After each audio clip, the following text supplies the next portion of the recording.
Well, my producer, director, wife, camera lady, decided it would be interesting to come up to the beach and read from Amazing Grace. Amazing Grace. A couple of short stories. Hold on one second. You hold up Amazing Grace again? Amazing Grace. Okay. Got it? Okay. Thank you.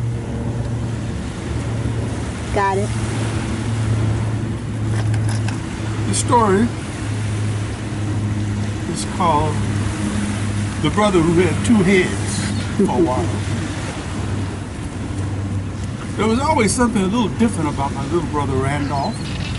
I called him my little brother despite the fact that I was only 2 years older, 14 years old to his 12 when this problem developed. How was he different? Well, that would take a lot of time to explain, cover a lot of ground. But let me give you a few examples, okay? Example. How many 12-year-olds think about embalming as a career? That's right. No. Don't switch channels. All right. The guy is talking about becoming an embalmer at a funeral parlor while the rest of his friends are thinking about becoming airplane pilots, doctors, basketball stars, movie actors, firemen, whatever. An embalmer, Randolph? Why embalming? Because embalmers get a chance to handle dead people. Oh my. You know, something like the ending of a story. See what I mean? Okay. It wasn't that the dude had both the oars out of the water or anything like that. He was smart as he could be. There was just a little bit of the far side to him, if you know what I mean. Another example. He decided to invent his own personal language one day. He was 10 years old at the time. Why? Who knows? All I can remember is that one day he was speaking regulation English, and the next day he was walking around talking glibberdash. Oh? That's what he called it, glibberdash. Glibberdash. I will never forget the sound of it as long as I live. Sort of like a cross between a crow cawing and an out-of-town salesman telling a bad joke. After a few days of glibberdash, I was about to go out of my skull. I made appeal to Mom and Dad. Mom, Dad, could we do something about Randy? What have you got in mind, Jerry? Mom was an artist, and I can't ever remember talking to her when she wasn't sitting or standing in front of a canvas or weaving, doing batik or carving or something. I propose that we prohibit Randolph from speaking glibberdash or any other similar sounding language. My proposition actually caused Dad to lower his book. I never saw him at home without a book in his hands.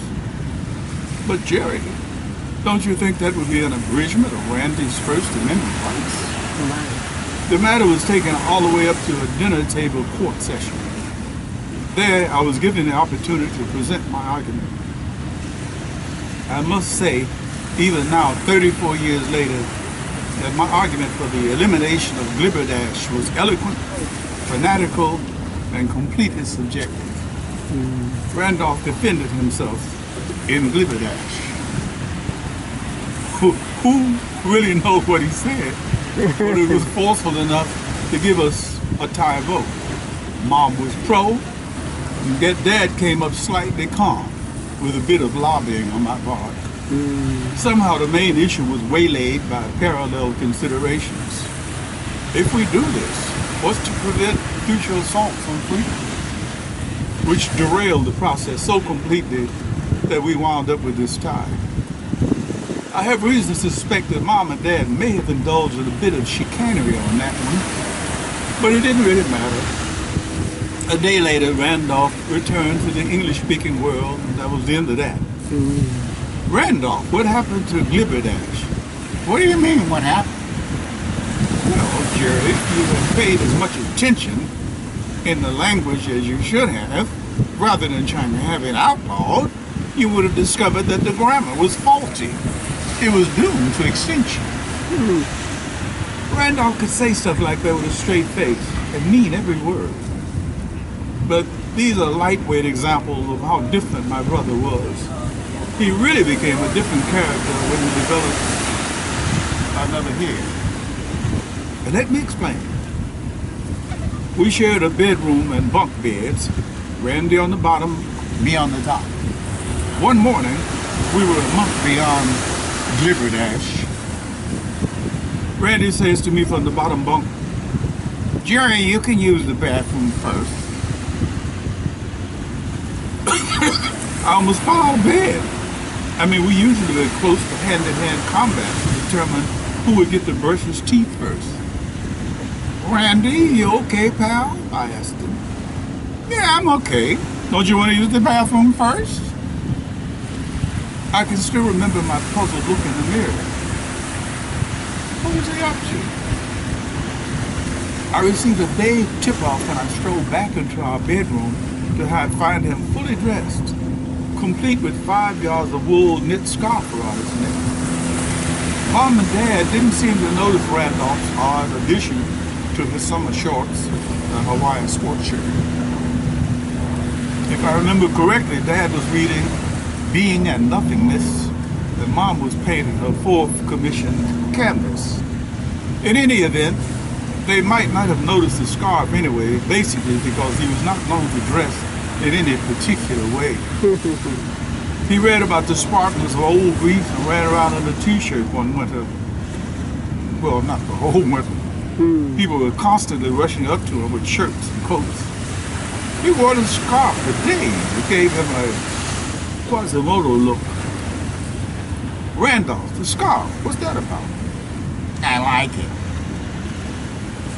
I began to get very suspicious after he gave me privacy toilet privilege one whole week in a row. And it dawned on me that he was always dressed whenever he was in our room. Well, anyway, "Randolph, what are you hiding?" "Nothing. Mind your own business." I decided to spy on my brother. Yeah, it went against everything we've been taught, but I was totally curious. We started our morning off as usual. Randolph giving me the first rights to the bathroom.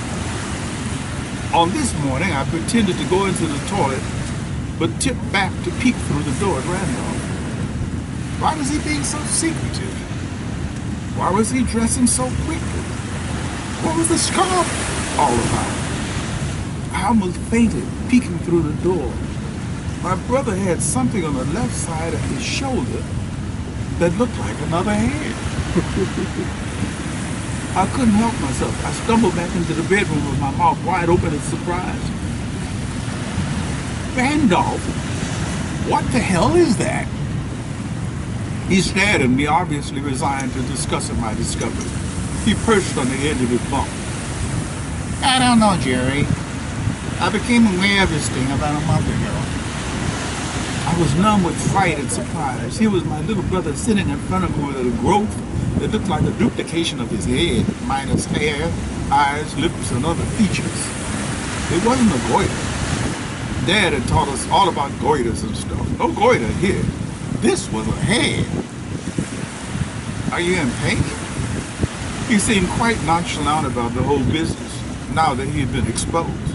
"Nope. It's more of an annoyance than anything else. And it seemed to be growing." I fell down the last 8 steps to get Mom and Dad in the breakfast room. "Dad, Mom, help. Come upstairs. Randolph is growing another head." Mom stared out of the window into the backyard for a pregnant woman and then jabbed Dad with an accusing glare. "Godfrey, I told you we shouldn't have dropped that acid to conceive Randolph. Now look what we've done." Dad, as calm as always, placed Zilowitz's study of Melanesian schizophrenia face down on the breakfast table. "Yvonne, please, don't become irrational. Let's go up and take a look at our son." Randy hadn't moved. Mom fainted into the room. Dad, the adventurer, slunk across the room and gave the growth a couple light jabs with his right index finger. Randolph, looks like we're gonna have to buy you a different size turtleneck sweater this winter. In the weeks following, we must have gone to a dozen hospitals, seen a dozen doctors. A half dozen more, having been alerted to this unusual happening, were called to ask if they could check Randolph's other head out. The consensus was unanimous. It wasn't cancer, it wasn't a goiter, and it wasn't really another head. It just looked like that. No one knew what to make of it, least of all Randy. He seemed half ashamed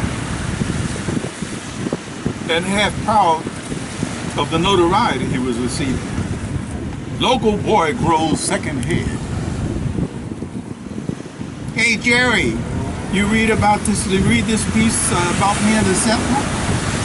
One day he was half ashamed, the next day he was proud. How many brothers have you had with two heads? I noticed that Dad took to reading a lot about mutations, and Mom fell into what someone labeled her clone period.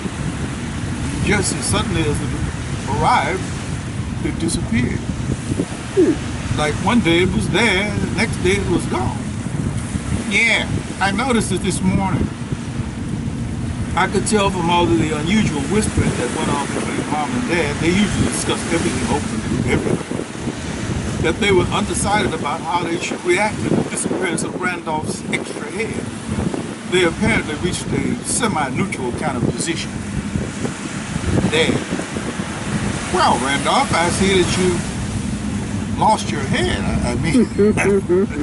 Mom, oh, Randy, it's so good to see you one-headed again. After a while, post-dating Randy's graduation from high school with top grades for 4 years, we joke about the time he had two heads for a while. You know something, Jerry? The scariest part of that whole thing for me was whether or not I have to buy hats for both of my heads for the rest of my life.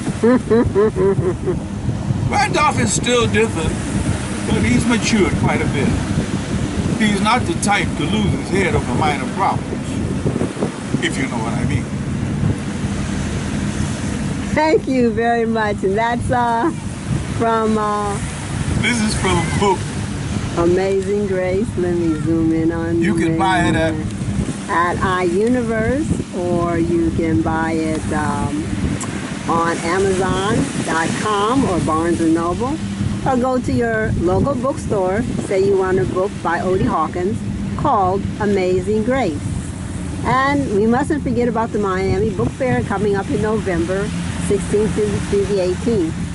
And I guess that's about it. Oh, your website is www.odiehawkins.com. Thank you, Odie Hawkins. Okay, and on that note, let's go for our swim. You got it. You first.